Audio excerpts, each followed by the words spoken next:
안녕하세요. 오늘도 사교의 시간 함께 해주셔서 감사합니다. 오늘은 마가복음 2장입니다. 내용을 함께 살펴보도록 하겠습니다. 크게 두 가지 맥락이 흘러가고 있죠. 첫 번째는 삶의 영역에서의 죄사함, 제자유에 대한 이야기를 하고 계십니다. 중풍병자 치료 얘기를 하시죠. 레위 얘기를 하세요. 근데 어디에 포인트가 있습니까? 앞에 이야기에도 네가 죄사함을 받았느니라 해서 죄에 대한 이야기를 강조하시고요. 뒤에 이야기에서 내가 의인이 아니라 죄인을 부르러 왔느라 라고 하면서 죄에 대한 이야기를 강조하세요.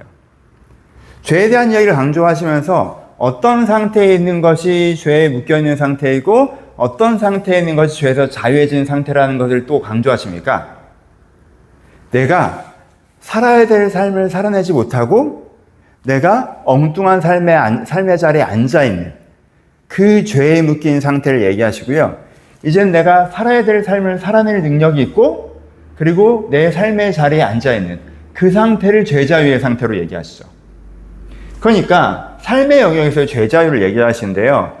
우리의 죄가, 우리의 내면의 문제가 내가 정말 살아야 될 삶을 살아가고 내가 정말 살아야 될 삶의 자리에 앉지 못하게 하는 부분이 있다는 거예요.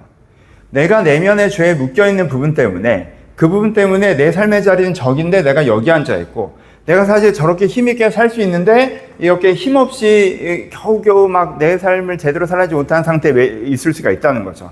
근데 예수 그리스도께서 이 죄를 풀어내심을 말미암아 내가 살아야 될 삶을 살아낼 능력을 얻고 그래서 내 삶에 가장 잘 맞는 삶의 자리에 도착하는 은혜를 누릴 수 있다라는 부분들을 이야기하고 계십니다. 그렇죠? 이 사람들은 중풍병자는 어떤 상태예요? 어떻게 살아야 될지 알아도 살아지 못하는 거라고 말씀을 드렸죠. 중풍병, 내 몸인데 내 몸이 움직여지지 않는, 그래서 내가 힘있게 내 삶을 살아가야 되는데 내가 내 삶이 살아지지 않는, 의지해야 되는 이런 상태란 말이에요. 지금 레위가 표현하는 건 뭐예요? 잘못된 삶의 자리에 앉아있는. 이 사람 이제부터는 제자의 삶을 살 수 있는 사람인데 지금 어느 자리에 앉아있어요? 세리라는 자리에 앉아있죠. 이게 자기 이익의 삶, 그렇죠? 환경에 영향받는 삶. 어쩔 수 없이 선택한 삶, 이 자리에 앉아있단 말이에요. 근데 이 자리에서 일어나게 하신 거란 말이에요. 그렇죠? 그래서 지금 어떤 일을, 죄자유에 대해서 무슨 얘기를 하고 계시냐? 죄에 묶여있는 사람은 잘못된 삶의 자리에 자기가 살아야 될 삶을 어떻게 살지 알아도 살지 못하고 잘못된 삶의 자리에 앉아있고 이렇게 된단 말이에요. 죄 때문에 그렇게 된 분들 있단 말이에요. 환경 때문에 그렇게 된 분들 있지만 그때 하나님께서 이 죄를 자유케 하심을 말미암아 이 죄에서 풀어주는 말미암아 이런 내적 은혜의 변화가 일어나는 말미암아 내가 살아야 될 삶을 살아가서 내 삶의 자리에 앉는 역사가 일어날 수 있다라고 말씀하시는 것이 큰 흐름으로 이어지는 부분들이죠. 여러분 이 부분을 깊이 묵상하셨으면 좋겠어요. 이따 좀 얘기하겠지만 여러분 이 은혜가 여러분들 필요한 분들이 있죠. 지금 삶이 사라지질 않아. 너무 힘들어 내가 이게 내 자리가 아니야. 엉뚱한 데 앉아있어. 이 자리에 앉아있는 게 힘들어. 내 삶의 자리를 바꾸고 싶고 내가 힘있게 살아가고 싶어요. 여러분 거기에 외부적인 하나님의 돌보심이 내가 필요한 경우도 있죠. 그 부분 하나님께서 해주셔야 되는 부분도 있죠. 열어주셔야 되는 부분도 있어요. 근데요 거기에 내가 잘못된 삶의 자리에 여전히 앉아있고 내가 힘있게 내 삶을 살아가지 못하는데 내 내적 부족함의 부분도 있어요. 아직 내가 잘못된 생각을 갖고 있고 가져야 되는 삶의 태도를 갖고 있지 못하고 내가 하나님 안에서 내가 변화될 부분들이 변하지 못하는 옛 모습을 갖고 있기 때문에 그런 경우들이 있단 말이에요. 그땐 뭐가 필요한 거야?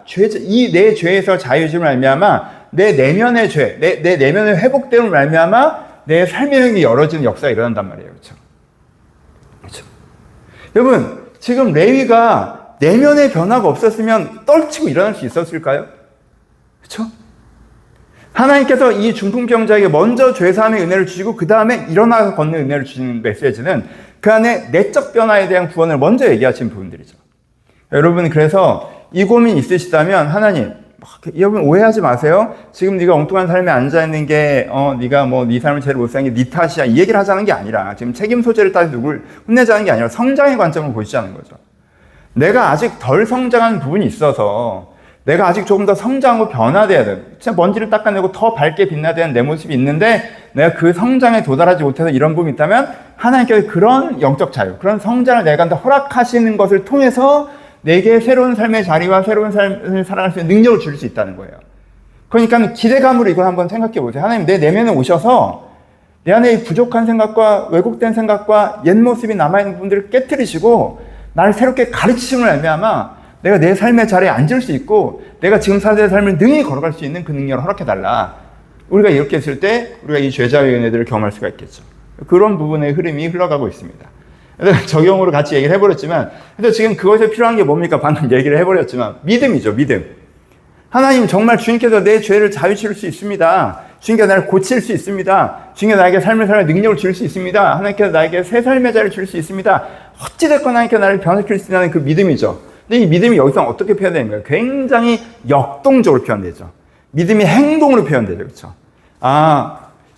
예수님께서 나를 고칠 수 있다는 걸 내가 믿었는데, 나 믿는데, 줄이 너무 길어서 기회가 없네. 너무 안타깝다.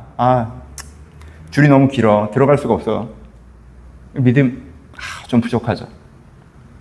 예수님의 제자가 되면 너무 좋지. 근데, 내가 먹고 살기가 좀 바빠서 내가 지금 이 세리를 그만두면 우리 가족은 어떡하고, 그럼 내일부터 벌어질 일을 생각하면 좀 암담하고, 그러니까 이걸 한꺼번에 다 털고 가지 못하겠고, 예수님께서 따라오라고 하시는데 마음이야 따라가고 싶은데, 나도 100번, 1000번 따라가고 싶은데, 상황이 그렇게 안 되는 것 같고, 믿음.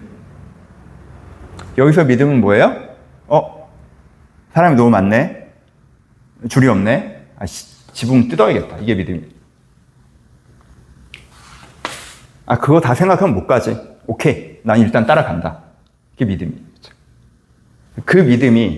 그 믿음이 여러분들에게 하나님의 은혜를 경험하게 하고 그 은혜가 여러분들의 삶의 자리가 바뀌고 삶의 능력이 바뀌는 것으로 열매 맺게 합니다.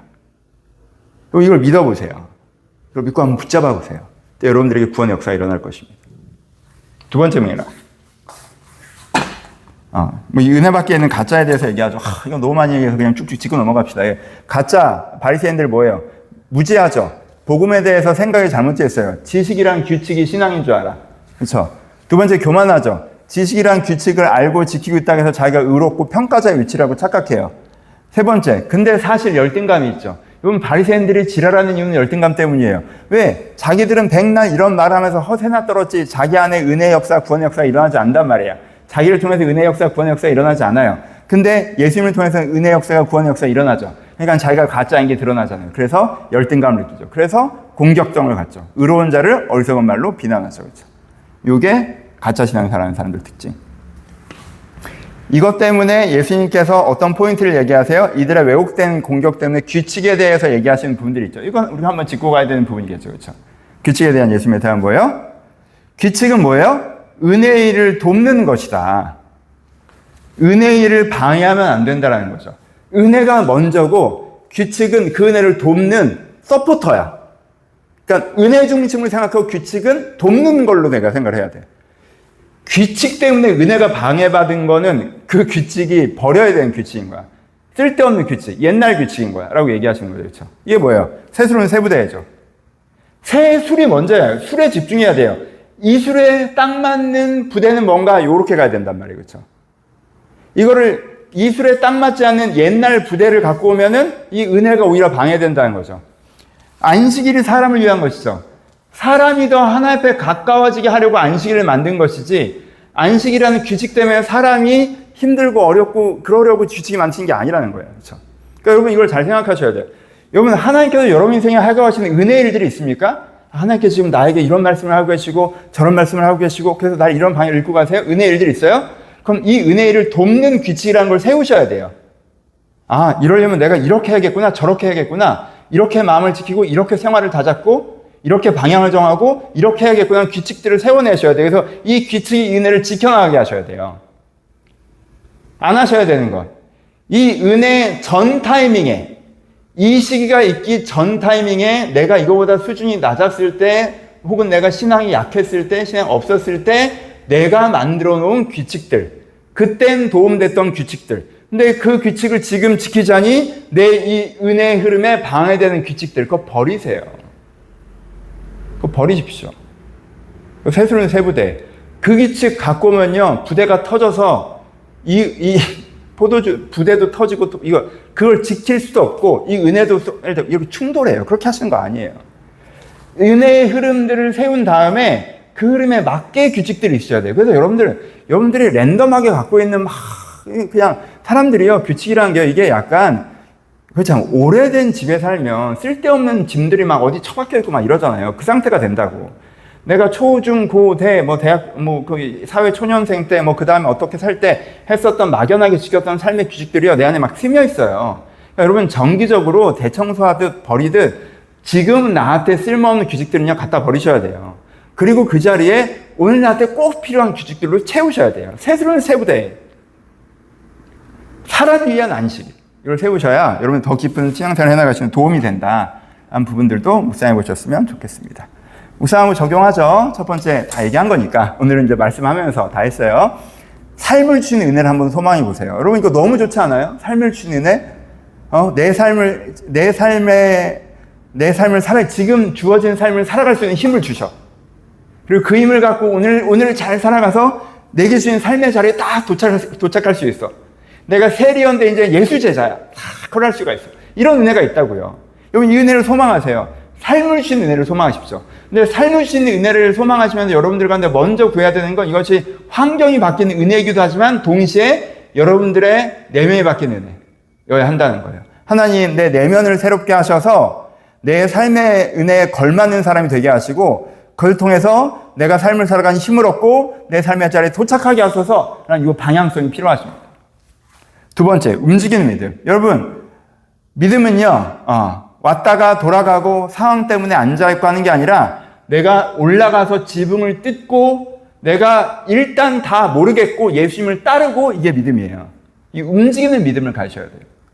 지금 내가 믿고 추구하는 것을 생각한다면 내가 어떤 방향으로 움직여야 되는가? 나 그거 믿어요. 나 그 마음 있어요. 나 그렇게 생각하고 있어요가 아니라 내가 그럼 어떤 방향으로 움직이고 있는가? 이게 믿음이다라는 걸 여러분 기억하셨으면 좋겠고. 세 번째, 쓸모없는 규칙들을 버리시고요. 자기 필요한 길을 세우시 아까 얘기했던 것이고요. 적용합시다. 저는 지붕을 뜯는 믿음에 대해서 묵상했습니다. 지붕을 뜯는 믿음. 정말 이 말씀으로 힘을 얻었는데 제가 믿고 추구하는 게 있어요. 믿고 추구하는 게 있어. 하나님께 내 안에 주신 은혜가 있어. 소망이 있어. 진심이 있어. 그럼 지금 내가 뭘 해야 되지? 라고 딱 하잖아요. 그럼 뭐가 클리어해집니다. 뭘 해야 되지? 해도 될라나? 해서 뭐 되는 건 내가 생각하는 게 아니지. 난 무덤으로 가는 거란 말이야. 그치? 난 갈리로 가는 거라고. 하나님 정말 내가 지붕을 뜯을 테니 하나님 제가 이제 다 던지고 일어날 테니 주여 내 삶에 하나님의 일들을 이루소서. 이 믿음. 이런 방향성과 역동성을 가져야겠구나 라고 다시 한번 다짐하면서 마음에 새 힘을 얻는 그런 시간이었습니다. 여러분들도 그런 하루가 되셨으면 좋겠습니다. 좋은 아침입니다. 여러분, 여러분의 삶의 자리 조금 마음에 안 드시기도 하십니까? 오늘 살아갈 힘이 없어 좀 고단하게 사십니까? 하나님께 은혜 주실 것입니다. 하나님께 은혜 주실 거예요. 하나님 그렇게 해주세요. 내 내면에 뭐가 바뀌어야 됩니까? 주님. 주님 바꾸어 주시옵소서. 내가 그 방향으로 움직이겠습니다. 하나님께 이렇게 해주실 거라고요. 그런 은혜를 받으셔서 오늘을 살아가는 힘을 얻으시고 여러분들이 딱 맞는 여기가 내 자리다. 삶의 자리에 도착하시기를 주님의 이름으로 축복합니다. 오늘도 좋은 하루 되세요.